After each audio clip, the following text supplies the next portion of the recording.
Okay. All right. So in the chat, there's a thought question. It says, if you could only have one type of biological macromolecule, and those are carbohydrates, lipids, proteins, or nucleic acids for 1 week. So we're only looking at making this uh, diet, so to speak, for 1 week. Which one would you choose and why? So I want you to type it in the chat, but don't send it. And pick one of the four, and then tell me why you picked that one. If you could only have one of those and you can use your macromolecule chart to assist you as to which ones are important and what they're important for. So take a look at your chart, decide which ones are important for what reason, and then of those four, if you could only have one of them for a week, which one would it be and why did you pick that one? All right, and again, don't send it till I tell you. Yeah, they just posted that a lot of students are having trouble with their computers, their Chromebooks. Um, but thank you for letting me know. And like I said, I'm going to keep an eye on because people have been getting kicked out of class. Like this one is just not coming into class. Um, so I'm going to try to keep my eye out on the admits section here because well,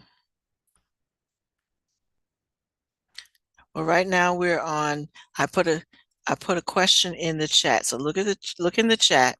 It's not an assignment in Canvas. It's a question I just put in the chat. Oh,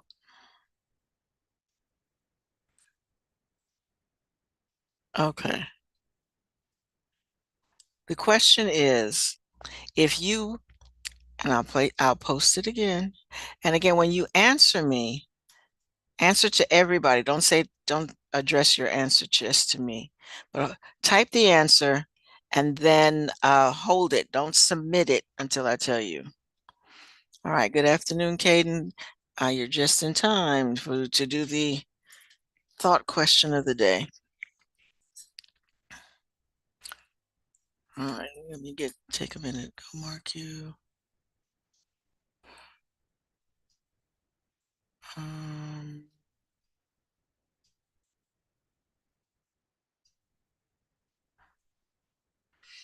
okay. Thought question of the day.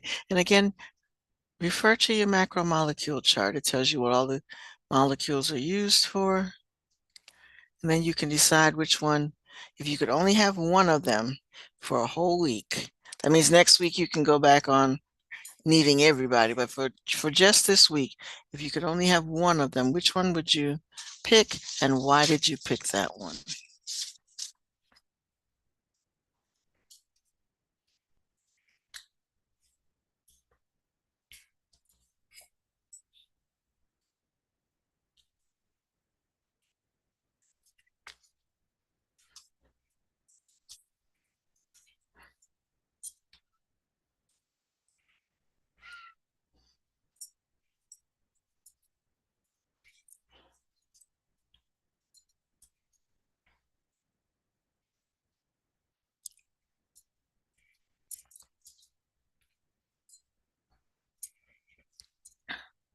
All right, is everybody thinking? Everybody thinking? Everybody done thinking? All right, so there are 16 people logged into class. So when I say submit, I want to see 16 answers. So this is participation, folks. Everybody needs to have an answer. So I'm going to give you one more minute just in case you were sleeping on it. Pick one macromolecule that you would have, just the one that you would have for the whole week and not the other three. And why did you pick that one? Why is that one more important than the others? All right, so everybody should have an answer typed in the chat box under everybody. Okay. Well, I didn't say go, but people are going. Go ahead. And you had to say why. So, Cadence, you didn't say why. You had to say why. But go ahead, send them, send them, send them. People started sending them already. All right, and then we're going to go through to look at what everybody said. Let me scroll back up. All right, so Justin said he would pick carbohydrates because it helps the body structures, muscles, and supports. Okay, and folks, there's no wrong answer to this, so don't be shy. Um, this is what you would choose. Chance and Corinne also picked carbohydrates, important body functions. Let's see. Who else we got? All right, Braylon picked proteins because they're in lots of the good foods that you eat. And we're going to talk about the folks, we eat because we need energy. I know foods taste good and we eat all our favorite foods all the time. And sometimes we eat too much of one kind of food and not enough of the others because we need something from all of these. These macromolecules are, all of them are important. This is just a crazy question to get you thinking. And if you had to choose one, which would you pick? But they're all important. Proteins, let's see, Montreal said because they build up tissues and muscles, carry oxygen. Yep. We got another carbohydrate, Seneca. Zanaya said proteins also. Adriana said carbohydrates. Alrighty. So it's kind of, most of you stuck between the two that we've covered, proteins or carbohydrates. So today, we're going to talk about lipids. We're going to talk about lipids and why they are important. So let me get to sharing. All right, it's not too late. If you haven't added your comment to the chat, you should do so. All right, hold on. We got a late person, and let me do it. Oops, well, already sharing, but there we go. Party close. Okay, back over here. All right, good afternoon, Katie. All right, so we had a thought question of the day, which you missed, and we're going to go to Canvas. So again, your macromolecule chart, make sure that you're looking at that. And we are looking at lipids today. And I put the video from the Amoeba Sisters in the module so that you can go back and review that. And they covered all four of the molecules. So we've kind of got some information on lipids already. But we're going to get a lot more. All right, so lipids sometimes lipids and fats are used synonymously, but lipids include fats, waxes, oils, and steroids. And the biggest thing about them, as far as function is concerned, is that they're not soluble in water, which is good for surfaces because leaves have waxy surfaces, so that's why the water just kind of rolls off the surface of a leaf. Your skin, your cell membranes have the way that the molecule is set up, the water just kind of runs off your skin. So you're kind of waterproof too. But one of the main things with a lipid has high amounts of energy. Okay, so we're going to look at why that is. All right, so and everything that's in these slides is pretty much on your macromolecule chart for lipids. So you need to know that they are made up of carbon and hydrogen. They have oxygen in them, but they're long, long chains of carbon and hydrogen.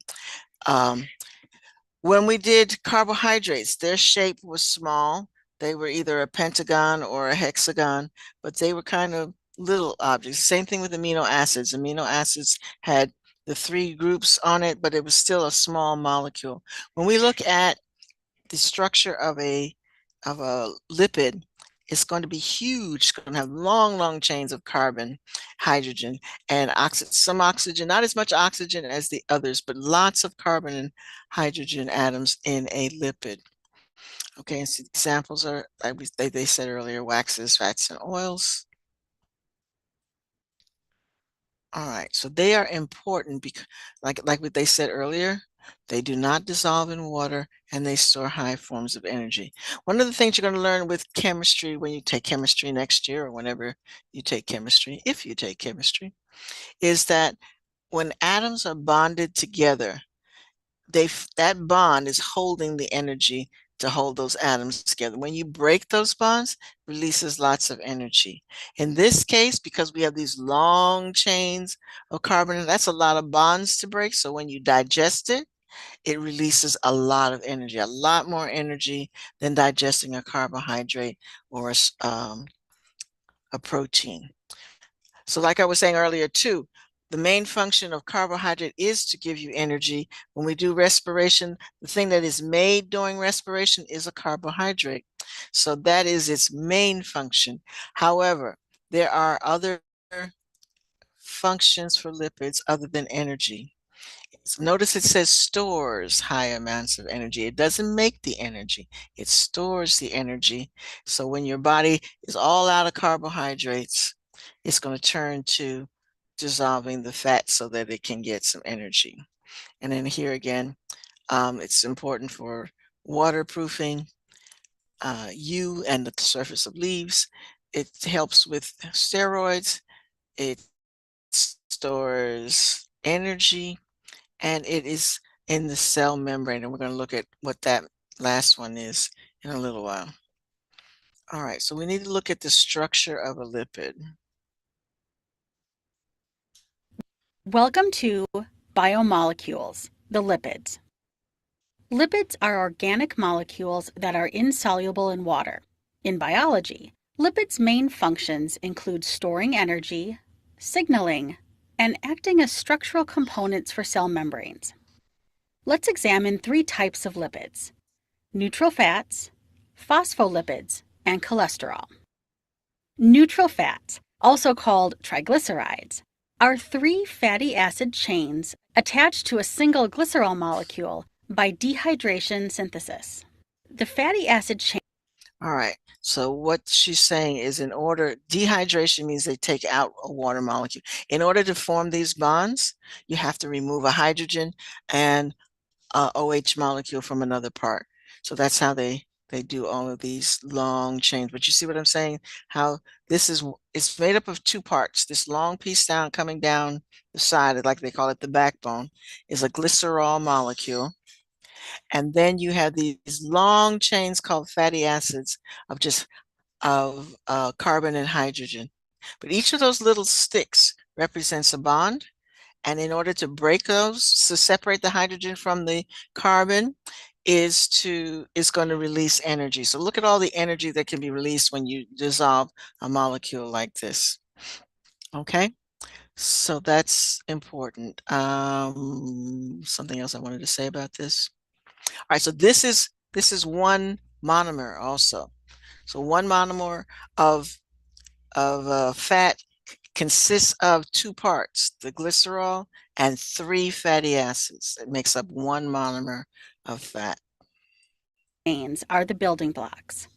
While these chains can differ in length, each one has an even number of carbon molecules.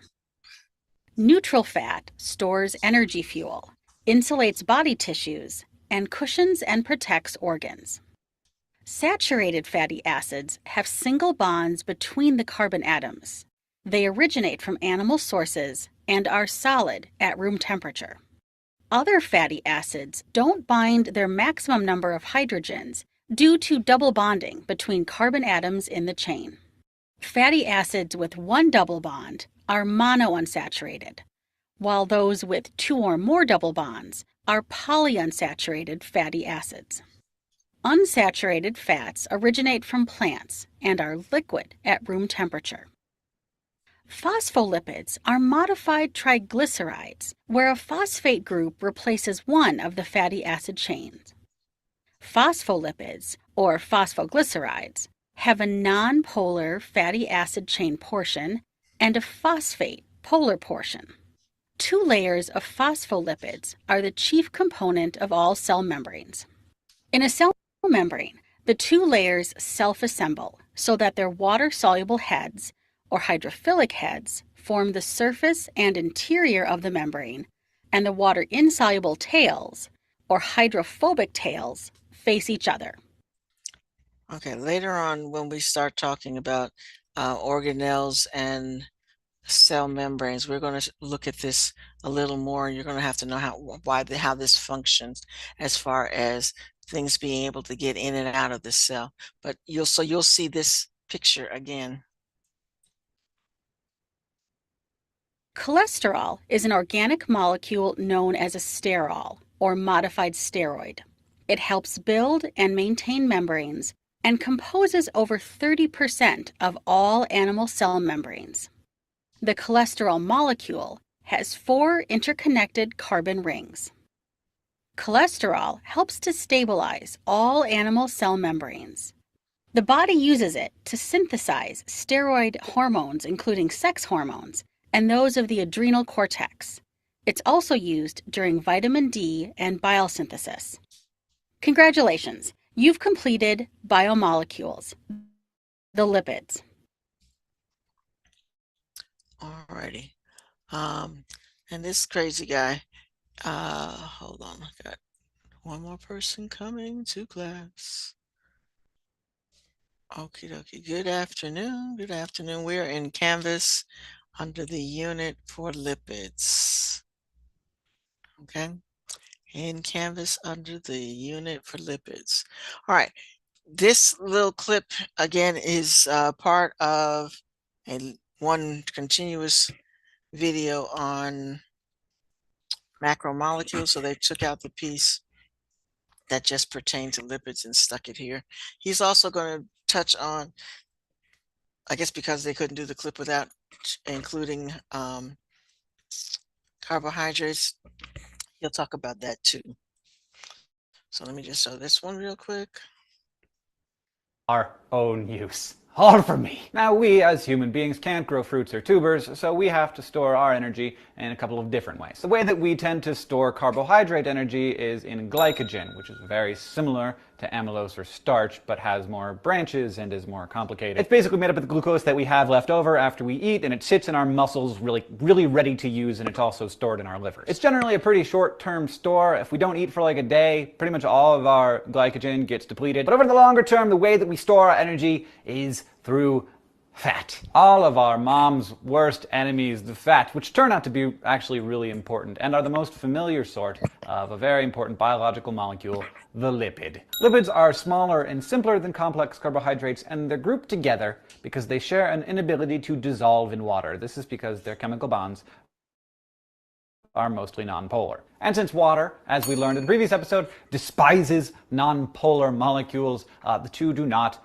mix. It's like oil and water. In fact, it's exactly like oil and water. And if you've ever read a nutrition label or seen this thing called the television, you're probably pretty conversant in the way that we classify fats. But then, 99% of us have no idea what those classifications actually mean. Fats are made up mainly of 2 chemical ingredients, glycerol, which is a kind of alcohol, and fatty acids, which are long carbon-hydrogen chains that end in a carboxyl group. When you get 3 fatty acid molecules together and connect them to a glycerol, that's a triglyceride. These feature prominently in things like butter and peanut butter and oils and the white parts of meat. These triglycerides can either be saturated or unsaturated, and I know that when we put the word fat and saturated into the same sentence, it sounds like an evening at KFC, but here we're talking about being saturated with hydrogen. As you hopefully remember from our first lesson, carbon is very nimble in how it uses its 4 electrons. It can form single or double or even sometimes triple bonds. This means that if the carbon atoms in a fatty acid are connected to each other with single bonds, all of the carbon atoms end up connected to at least 2 hydrogen atoms, and one of them picks up a third. So the fatty acid is saturated with hydrogen. But when some of the carbon atoms are connected to each other with double bonds, all of those carbon's electrons are spoken for, and so they're not able to pick up those hydrogen atoms. This means that they're not saturated with hydrogen, and they are unsaturated fatty acids. To demonstrate, may I direct your attention to this jar of peanut butter. Here you can kind of see both kinds of fat. The liquid stuff you see at the top here, that is the unsaturated fat, which we generally think of as oils. The pasty stuff down here also contains lots of unsaturated fat, but also contains saturated fat, which doesn't have any double bonds, so can pack more tightly and form solids at room temperature. And there are also other fat classifications that you've heard of. Trans fats, which everyone tells you never to eat. They're right, don't eat them. They don't exist in nature and are basically unsaturated fatty acids that instead of kinking, go straight across, and so they're extra super bad for you. Don't eat them. All right, what he means by that is that they're man-made. And a lot of the chemicals that are in our foods that are man-made or synthetic, the body doesn't know what to do with it. So it just kind of stores it and it ends up in doing bad things because it's storing stuff until it figures out what to do with it, and it's not natural, so it's not going to figure out what to do with it, so it's just going to sit there in your body. Omega-3 fats are fatty acids that are unsaturated at the 3 position, which is like right there. Then that's the only difference. But the reason why these are important is because we can't synthesize them ourselves. They're essential fatty acids, meaning that we need to eat them in order to get them. All this is starting to make me pretty hungry. But before we get to more food stuff, there are some unappetizing sort of lipids that we also need to talk about. So remember that triglycerides are 3 fatty acids connected to a glycerol. Swap one of those fatty acids out for a phosphate group and you have a phospholipid. And these make up cell membrane walls. Since that phosphate group gives that end a polarity, it's attracted to water. And the other end is nonpolar and it avoids water. So if you were to scatter a bunch of phospholipids into some water, they would automatically arrange themselves like this, with the hydrophobic ends facing each other and the hydrophilic ends sticking out to face the water. Every cell in your body uses this natural structure to form its cell wall in order to keep the bad stuff out and the good stuff in. Another class of lipids is the steroids. Steroids have a backbone of 4 interconnected carbon rings, which can be used to form hundreds of variations. The most fundamental of them is cholesterol, which binds with phospholipids to help form cell walls. But these can also be activated to turn into different lipid hormones. And so now we approach the most complicated. All right. He's this. Stop there because that's the clip for the next macromolecule, which you'll probably see in the next unit. So what I want you to do for the next few minutes is, and you can use your macromolecule organizer to help you match these up. So these are draggy kind of things. You just need to pick one and drag it. So I'm going to stop sharing for a minute, let you work on that, then come back and do the answers.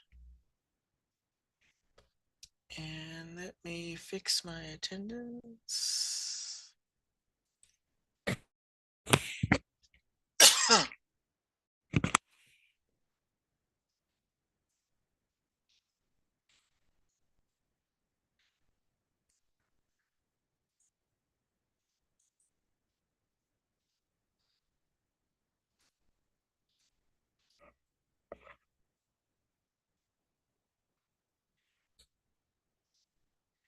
Okay, everybody's here now.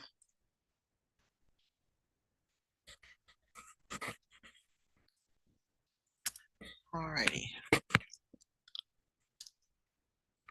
right, so there's 2 pages to this review activity. I think that's all we're going to have time for. Wednesdays are such lovely days. They go so quick.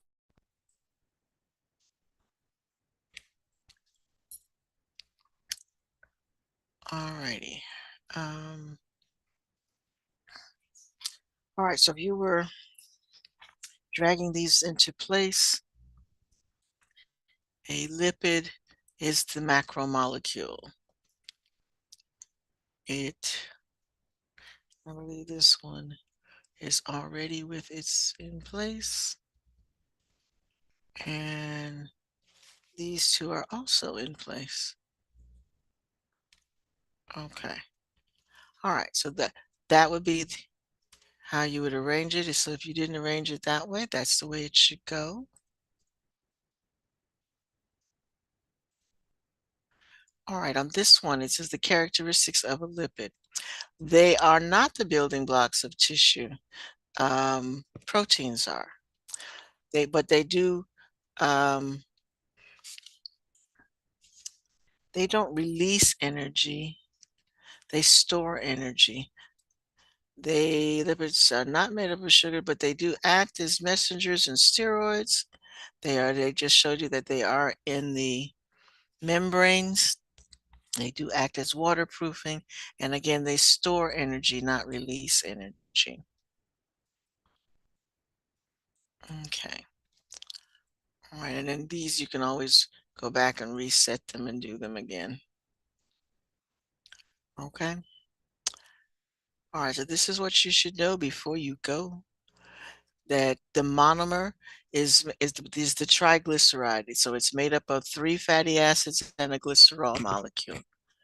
Its function is to store energy, and um, it is a component of the cell membrane. And different types, oils and waxes and steroids, are types of lipids. And again, you have this lovely little picture wheel here that shows you the same thing.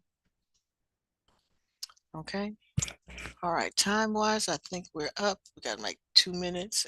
Any questions? So we're going to go on to nucleic acids. It's going to be our last of the 4 macromolecules. So we'll do that tomorrow. And water. We're going to do both tomorrow. And so when we get through nucleic acids and water tomorrow, then we'll be done. And we'll test sometime next week, probably by next Wednesday, we'll do the test on the. So be looking at your organizer, get to familiarize yourself with these things. Keep in mind too that when I make up a test, I use the overview questions.